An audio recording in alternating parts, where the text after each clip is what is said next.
compliance é sinônimo de combate à corrupção? É só isso que o compliance faz? Não, muito pelo contrário. O compliance ele é muito amplo. Ele envolve o cumprimento de toda a legislação e, mais do que toda a legislação, ele envolve o cumprimento do código de conduta, princípios assumidos pela entidade. São inúmeros temas que você pode adotar, por exemplo, um código de conduta da empresa, como proibição de qualquer tipo de discriminação, proibição do assédio moral, do assédio sexual, proteção dos bens, dos ativos da empresa. Você pode tratar de prevenção à lavagem de dinheiro, você pode tratar de questão da intimidade e dos e-mails, a privacidade dos e-mails adotados pela empresa, a não violação da legislação da concorrência. Alguns países do mundo, a violação da lei da concorrência, ela sofre penalidades administrativas. No Brasil, não. No Brasil, isso é crime. Você não observar uma licitação, você fazer acordos com concorrentes para combinar preços, dividir mercado, dividir territórios. E o CAD, aqui no Brasil, é um órgão extremamente efetivo. A minha visão é de que o CAD, juntamente com a Receita Federal, são os órgãos públicos que têm mais eficácia em sua atividade. Então, os temas de compliance são muito abrangentes. Você pode elencar 20, 30 itens dentro de um programa de compliance. Então eu poderia falar que existe, por exemplo, um compliance trabalhista, um compliance tributário. Sem dúvida, sem dúvida.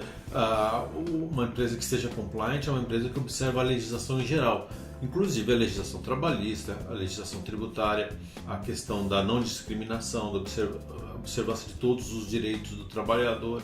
E tem vários reflexos na área trabalhista ou compliance, seja no sentido da empresa observar a legislação trabalhista, seja, por exemplo, no tratamento de uma investigação. Uma investigação interna, você vai procurar ser efetivo, extrair as informações, mas você tem que respeitar ao mesmo tempo os direitos do trabalhador que está sendo investigado. Então você tem que estabelecer ali parâmetros, procedimentos, políticas para não violar os direitos na hora da persecução privada de uma investigação. Você tem que ter critérios para investigar os e-mails internos da empresa, por exemplo. No começo, você tinha comentado sobre a questão da evolução do compliance. Quando eu comecei a trabalhar em compliance, lá para 2005, 2006, existia uma discussão jurisprudencial trabalhista se você poderia investigar os e-mails do funcionário. Hoje me parece que a coisa está muito mais bem assentada no sentido de que, ok, o e-mail corporativo para ser utilizado para o trabalho, com o objetivo da empresa. Portanto, ele pode ser investigado. Tanto é que se o empregado utiliza o e-mail da empresa para ofender terceiros, quem vai pagar é a empresa. Então a empresa tem que controlar o que acontece nos seus e-mails. Então, existem vários aspectos trabalhistas que decorrem do compliance que fazem uma frente com o compliance. De acordo com os direitos trabalhistas, as empresas têm um poder normativo. Quando você cria um código de conduta, você está exercendo esse poder normativo. Que tem que ser observado por todos dentro da empresa. Tem que ser observado por todos da empresa. Então eu queria entender um pouco mais o que é essa investigação interna. Qual é o papel do Compliance Officer dentro de uma investigação interna dentro da empresa e não só sobre corrupção, como a gente estava falando agora há pouco. Já que o Compliance cobre várias áreas, como funciona essa investigação interna e qual é o papel do Compliance Officer nisso? Bom, a gente pode começar falando sobre a lei anticorrupção. A lei anticorrupção estabelece 16 itens de um programa efetivo de compliance, a legislação junto com o decreto regulamentador, eu digo. Um desses itens é a existência de um canal de denúncia. O canal de denúncia está associado à investigação e a investigação associada a um comitê disciplinar. Então a gente tem que pensar essas três coisas juntas. O canal de denúncias, a investigação e o comitê disciplinar. Se estabelece um canal de denúncias. Esse canal de denúncias tem que ter algumas características. Uma delas é a questão do sigilo, para que seja efetivo. Anonimato de quem vai fazer a denúncia. O anonimato de quem faz a denúncia. Alguns princípios, como por exemplo o princípio de não retaliação. Se houver retaliação, as pessoas não vão fazer denúncias. Então tem que ter o princípio de não retaliação, o princípio de não discriminação. É importante que as pessoas tenham um retorno, uma informação de quando fazem uma denúncia de que foi recebida e que o assunto vai ser investigado, senão perde credibilidade, as pessoas deixam de acreditar naquele processo de investigação. E no final, também uma informação, não precisa entrar no detalhe de como foi resolvido, mas que foi resolvido e medidas foram tomadas. para manter a credibilidade do canal de denúncias. Então, alguns princípios importantes: esse canal de denúncias ele pode ser interno ou pode ser externo, pode estar disponível de segunda a sexta ou todos os dias. Enfim, existem várias maneiras de você fazer um canal de denúncias. Uma vez recebida a denúncia, ela tem que ser investigada. E aí criam-se regras para fazer essa investigação. Por exemplo, uma das empresas que eu trabalhei estabeleceu um prazo de 45 dias para fazer a investigação. Início, meio e fim. Início, meio e fim. Um relatório padronizado tem que ser preenchido ao final. Quem está sendo investigado, quais são as testemunhas, quais são as informações, quais as bases de dados, quais os documentos, enfim, um relatório completo para que haja uma tomada de decisão. Orientação de quais são as medidas punitivas, se for o caso, se tem substância ou não, se tem fundamento ou não. Isso implica várias outras iniciativas. Por exemplo, muitas vezes você vai ter que fazer uma entrevista com o chefe da pessoa, entrevista com pessoas de outras áreas, você vai ter que acessar sistemas de outros departamentos. Se a denúncia diz respeito, por exemplo, a um fornecedor que está fazendo algo ilícito junto com o empregado da empresa, você vai procurar informações na área de compras, sistemas de compras, para você investigar se aquilo tem procedência ou não. Então, o conhecimento de vários sistemas da empresa, um outro sistema que tem informações sobre os empregados, que é o antigo prontuário, né? Hoje em dia isso está tudo no sistema. Então, vários sistemas você vai investigar para coletar informações e formar seu juízo e dar uma recomendação. E isso vai depois para o comitê disciplinar, que vai tomar decisão qual a medida. Vamos fazer uma advertência por escrito, verbal, uma demissão com justa causa, sem justa causa, enfim, dependendo do caso, ou não é o caso de nenhuma situação. Muitas vezes você tem uma investigação que não é conclusiva. Pode acontecer. Pode acontecer. E aí você vai conversar com o chefe da pessoa, o gerente, o diretor da pessoa, e tomar uma decisão conjunta. Na verdade, vai ser a área que vai tomar a decisão. Você vai dar subsídios e a área vai falar, ok, vamos manter o empregado, ou vamos manter ele sob monitoramento, ou eu perdi a confiança e eu vou demitir sem justa causa, porque o direito trabalhista permite isso. Muitas vezes tem uma quebra da confiança, não existe uma comprovação, mas existe a quebra da confiança. Paga todas as indenizações. Paga todas as indenizações e isso muitas vezes acontece também. Então existem vários desdobramentos de uma investigação. Com quem você vai falar, qual é o nível das pessoas com quem você vai conversar, se você vai chegar a conversar com o investigado no final da história, deixar para conversar com ele no final da história, a cariação muitas vezes, tudo isso com devido respeito, observando os direitos trabalhistas, mas de maneira efetiva. Vamos supor que eu tenho uma investigação sobre o crime de corrupção. Vamos supor que eu trabalho numa empresa que fez o seu papel, que tinha um setor de compliance e não tolerava essa prática. Descubro que dentro da minha empresa, que eu estava pensando que estava tudo ok, teve um ato de corrupção. Faço uma investigação interna, apuro tudo, posso até ter demitido a pessoa. O que eu faço com essa investigação? Bom, essa é uma pergunta bastante interessante. Essa é uma pergunta bastante interessante porque você tem que avaliar primeiro se isso envolveu alguma autoridade do governo, porque isso faz toda a diferença. Se é uma corrupção privada, você vai demitir por justa causa. Se for uma situação mais grave, você vai pedir a abertura de um inquérito policial, e aí você vai precisar de um apoio de um advogado especialista na área penal para te dar o apoio, encaminhar e acompanhar o inquérito. É lógico que muitas vezes a empresa não quer ter muitas vezes o dissabor de ir até um órgão público, ficar atendendo audiências, mas muitas vezes é necessário, é inevitável. Eu ia falar, muitas vezes as pessoas falam assim, mas espera um pouquinho, eu vi, melhorei meus processos, porque eu percebi uma falha no processo, será que eu tenho que me expor? Será que eu tenho que me expor? E não fui a empresa, foi aquela pessoa. Será que eu preciso me expor? O que você acha? Você acha que a empresa, acho que várias empresas podem estar passando por isso nesse momento, que estão adotando um programa de compliance e conhecendo. Então eu queria que as pessoas tivessem um ponto de vista do Edmond. O que você acha, Edmond? Você acha que as pessoas necessariamente deveriam se expor? Qual é os benefícios disso? E se você não fizer, você manter isso com você, qual é o risco? Eu acho que o risco é grande. Você tem que identificar qual foi o ilícito e o que a lei diz especificamente sobre aquele ilícito. Muitas vezes você vai ter situações em que você toma as medidas preventivas, mas você tem que ir até a autoridade. Eu tive uma experiência em uma das empresas que eu trabalhei, por exemplo, que existia uma questão ambiental. Foi identificado o problema ambiental e a legislação ambiental estabelecia no sentido de que você comunicasse às autoridades, que você ia ter um benefício com isso, mas que você comunicasse às autoridades. O que a empresa fez? Uma vez identificado o problema, a empresa contratou uma empresa de recuperação ambiental, começou a fazer a recuperação ambiental e foi até a autoridade, se autodenunciou, mas já informou que já estava recuperando, já estava tomando providência, já estava investindo. Então foi uma medida que se conciliou, uma medida preventiva junto com uma medida de acordo com a legislação. E aí a empresa teve sucesso na sua iniciativa de ser diligente, tomar atitude preventiva e ao mesmo tempo informar.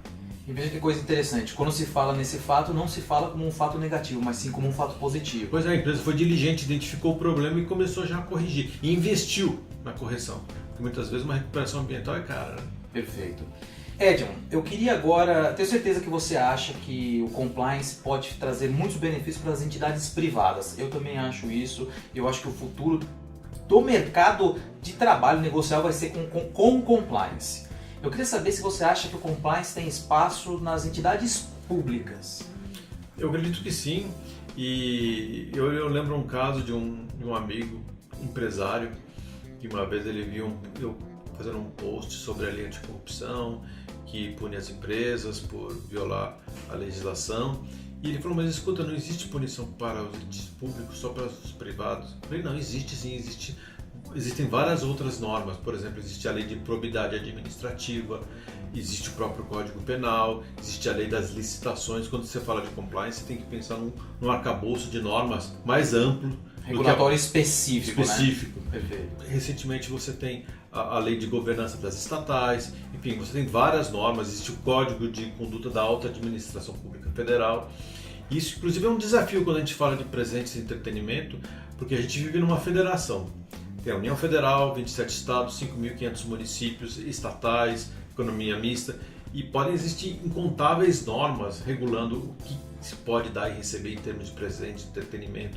Existe um referencial de R$100, mas com certeza existem outros códigos de conduta de outras estatais que estabelecem valores diferentes. Então existe um arcabouço de normas, o importante agora é conseguir conciliar tudo isso e ter uma consolidação para a gente ter um referencial, mas com certeza está progredindo e é importante para a administração pública, seja direta, seja indireta. Você falou sobre sociedade de economia mista, dá para pensar na Petrobras. Exato. Que está se esforçando, até onde eu sei, investindo bastante no seu programa de compliance. Até porque esteve envolvidas... mas eu queria saber se você tem alguma notícia, por exemplo, de um ente, uma prefeitura, um governo que tenha, de alguma forma, investido ou tentado criar alguma coisa relacionada ao compliance mesmo. Eu tenho notícia, por exemplo, participei de um congresso numa estatal e lá eu encontrei um colega da área de compliance de Cuiabá, Mato Grosso, um assessor do prefeito que criou uma área de compliance e estava desenvolvendo o compliance para a prefeitura. Será que nós vamos ter concurso público para compliance officer? Poxa vida, tomara que seja mais um mercado para a gente, e necessário, né? Pois é, porque da mesma forma que eu enxergo o benefício do compliance officer numa empresa, por que não no setor público? Eu acho que um ponto importante é que se paga, porque o que você gasta com um profissional de compliance, você economiza com milhões que você vai deixar de perder com penalidades, com desvios. É altamente rentável. Eu vou pegar num ponto que, esse ponto que você falou agora é algo que muitas vezes os diretores, os CEOs, os acionistas não enxergam. Compliance é custo? Não, muito pelo contrário. Muitas vezes o compliance vai gerar uma receita ou pelo menos uma redução de despesa.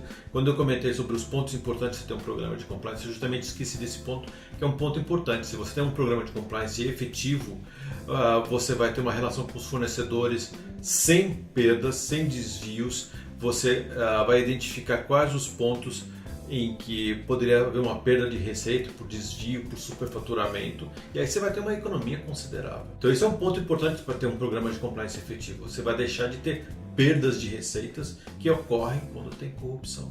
Então, se a gente sabe, todo mundo sabe que o compliance se preocupa com a área de vendas, o compliance também se preocupa com a área de compras, sem dúvida. Procurement. Sim, exatamente. Essas duas áreas são as duas pontas, que você tem uma preocupação mais acentuada e que o compliance vai ajudar a evitar perdas de receita por corrupção, por desvios. Isso ajuda no resultado final do ano. E ainda que na área de compras muitas vezes possa ser aquela chamada corrupção privada que falávamos do UK Bribery Act, né? Você pode não comprar nada do Estado, mas você pode ter um setor altamente suscetível aos fornecedores tentarem seduzir o comprador para comprar deles, aonde ele poderia vender por 5, mas ele te dá um presente e você compra por 10. É o que eles chamam de kickback. O famoso kickback, ou seja, você aprova uma compra e depois você recebe um presente em casa. E aí a empresa sai prejudicada, né? E aí, de novo, vamos falar sobre aquela questão que a gente já tocou aqui várias vezes hoje, sobre a necessidade, talvez, de uma política de brindes e entretenimento. Sem dúvida. Tem que ter uma política muito clara, estabelecendo não só valores econômicos, mas alguns princípios também. Uma das empresas que eu trabalhei, por exemplo, estabelecia que o presente de entretenimento ele não poderia ser frequente, você não vai pagar um jantar para o cliente toda semana. Uma vez por mês, né? Pois é. No aniversário, no Natal, vai lá. É uma cortesia, não é um hábito. Não vai ser no meio de uma negociação. Acho que um ponto muito importante é que aquele presente de entretenimento ele não vai gerar expectativa de que você vai fechar um negócio porque você deu o presente. Esse que é o problema. Ou seja, você não vai comprar o cliente. Você vai fazer uma cortesia, porque isso faz parte da cultura, porque isso é agradável, mas você não vai dar aquele presente com a expectativa de fechar o negócio. Uma das empresas que eu trabalhei, por exemplo, eu dava palestras para jovens talentos da empresa. E eu estava fazendo uma apresentação e um jovem lá da Venezuela ele levantou a mão e falou: olha, eu fui numa reunião com um cliente, teve um sorteio e eu ganhei um notebook. O que eu faço? Olha, a minha resposta é simples, você vai lá devolver o notebook, porque o teu relacionamento com esse terceiro está comprometido, você vai sempre privilegiar ele, porque você ganhou um notebook dele. Então não pode gerar essa expectativa, pode haver cortesia, mas não pode gerar uma expectativa de fechar o negócio. Enfim, outras experiências também, que tem que ser coisas decentes, porque a empresa tem seus princípios éticos. Enfim, além dos valores econômicos, tem os princípios também que tem que ser observados nessa política de Falamos de presentes. Política de brindes e presentes e entretenimento, a gente poderia falar de uma política anticorrupção. Que outras políticas você acha que uma empresa, pelo menos no mínimo, deveria ter? É claro que a empresa vai analisar sua realidade e pode criar uma ou outra política específica para o seu ramo de atuação, mas que políticas você acha que uma empresa deveria ter, além de uma anticorrupção, além de uma de brindes e entretenimento? O importante é que não hajam muitas políticas. Se houverem muitas políticas, as pessoas não vão conhecer e elas não vão ser cumpridas. Então você tem que identificar quais são os pontos mais sensíveis da empresa. Por exemplo, uma política de contratação de consultores ou política de contratação de fornecedores. Quando você vai contratar, você pede 3 cotações, você compara, tem um critério de melhor preço, melhor qualidade, enfim. Quem aprova não autoriza, quem cota não faz, quem faz o que também. Exatamente, então é uma política de contratação de fornecedores e consultores. Uma das empresas que eu trabalhei, por exemplo, tinha uma política direcionada para fornecedores de serviços que se relacionavam com o governo, porque esses teoricamente criam uma exposição maior. Um despachante aduaneiro, um que obtém um visto perante o governo, um que obtém licença perante a prefeitura. Ou seja, todo mundo que em nome da empresa se relaciona com o governo é um prestador de serviços que apresenta um risco maior. Então a empresa cria um procedimento para contratar de maneira mais rigorosa, procurar conhecer esse fornecedor. Além disso, tem empresas que criam, por exemplo, uma política relativa a pagamentos de facilidade. Pagamento de facilidade é um termo que a gente importa aí do direito norte-americano, que é o Facilitation Payment, mas que significa você fazer pequenos pagamentos para facilitar o acesso a serviços do governo. E que no final da história isso também tem um aspecto de ilicitude, né? Nós não estamos falando, por exemplo, da pessoa que vai tirar um passaporte e que tem uma lei que diz que você pode pagar o dobro do valor normal para tirar ele em 48 horas, não é isso? Não, isso não. Isso, na verdade, isso está previsto em lei e aí está lícito. O problema é quando não está previsto em lei e é um pagamento taxa pessoal. Não vai para o governo. Não vai para o governo, vai para o funcionário. Taxa de urgência ilícita. Eu tive uma experiência muito, muito curiosa em alguns outros países da América do Sul, que eu era responsável pelo jurídico e compliance da América Latina. Em uma situação muito curiosa, por exemplo, em que em determinado momento foi identificado que um funcionário que estava fiscalizando uma filial em outro país recebeu o pagamento de passagem aérea, estadia e hotel para viajar dentro do país e até a sede do país, sede local do país, para averiguar documentos. No primeiro momento o pessoal falou, escuta, mas isso é um absurdo, vocês estão fazendo pagamento indevido para o funcionário público e de um estado para o outro fiscalizar a empresa. Daí a advogada local rapidamente me passou a legislação e lá naquele país era obrigação. Se você vai fiscalizar a empresa no estado A e os documentos estão no estado B, o estado não pode ser onerado por causa disso. Não pode ser onerado, você tem que pagar as despesas do fiscal para ir viajar até aquele lugar. E está na lei do país. Quando está na lei do país, é lícito. Com certeza. Então, cada cultura tem as suas peculiaridades, né? Então, nós estamos falando aqui de políticas que uma empresa pode ter. Eu queria falar um pouco sobre matriz de risco, que talvez matriz de risco possa te nortear quais as políticas que você tem que ter. O que você poderia me dizer um pouco sobre matriz de risco e compliance? A minha visão é, quando você está criando um programa de compliance, depois do tom da liderança, o próximo passo é o mapeamento de risco. Para você fazer um programa de compliance sob medida, você tem que ver qual é a sensibilidade da empresa, qual é o mercado. Por exemplo, uma empresa que trabalha no mercado que tem poucos concorrentes. O risco de cartel é grande, porque ali eles estão dominando, são poucos, vão se juntar e vão combinar preços, isso é um risco. Se você trabalha, por exemplo, na indústria farmacêutica, existe toda uma regulamentação de publicidade de medicamentos. Eu tive a oportunidade de trabalhar na indústria farmacêutica 2 vezes e ali você tem uma restrição de medicamentos chamados medicamentos éticos, aqueles que dependem de prescrição. Você não pode fazer propaganda para o grande público. Por exemplo, um antidepressivo. Você não vê propaganda na televisão, no jornal, na revista. Isso só pode ser feita essa propaganda para profissionais de saúde. Enfim, cada mercado tem as suas peculiaridades. Então você tem que fazer um mapeamento de risco para entender quais as peculiaridades daquele mercado em que a empresa está, que pode gerar um risco maior. E como é que você faz isso? Você pode se valer dos relatórios de auditoria, se a empresa tem auditoria externa, você vai consultar, você pode pedir relatórios de processos para ver onde a empresa geralmente tem problemas com processos judiciais, levantar as autuações que a empresa sofreu, entrevistar os diretores, ver as rotinas de cada área do RH, de comunicação, de compras, enfim. Você tem vários mecanismos para você fazer um mapeamento do risco e saber onde que a empresa é mais sensível, onde pode surgir os problemas maiores. Parece importante esse negócio de mapeamento de risco. Sim, sem dúvida, sem dúvida. Fazer um programa tailor-made, sob medida. Edmond, o compliance muitas vezes ele é tratado num nível diretoria, gerencial, tom from the top, na parte de cima. Eu queria saber o que o compliance pode fazer ou como que as pessoas que estão abaixo desse nível gerencial, que muitas vezes é uma pirâmide, a base toda está abaixo. Como é que eles veem o compliance, como o compliance deve se relacionar com eles? Bom, eu acho que existem vários aspectos importantes. Primeiro, repetir o discurso, como eu vi em várias empresas, em vários programas, que o compliance é para todos os funcionários, e cada funcionário da empresa ou da entidade que seja pode causar um dano porque está agindo em nome da empresa. Então não interessa se você está numa capital ou numa cidade do interior distante, você está agindo em nome da empresa, dependendo se você agir de maneira ética ou não, você vai causar um dano à empresa. Então você precisa ter um treinamento sobre o código de conduta. Numa das empresas que eu trabalhei, por exemplo, nós tivemos que dar um treinamento pessoal, presencial, para quase 5.000 funcionários durante o prazo de 1 ano. Fizemos uma verdadeira maratona, eu tinha uma equipe jurídica grande e todos os advogados deram treinamento. Inclusive lá numa fábrica no interior da Bahia, tinha um pessoal que trabalhava no turno de revezamento à meia-noite e teve algumas advogadas que eu pedi para ir lá dar o treinamento, foram lá meia-noite.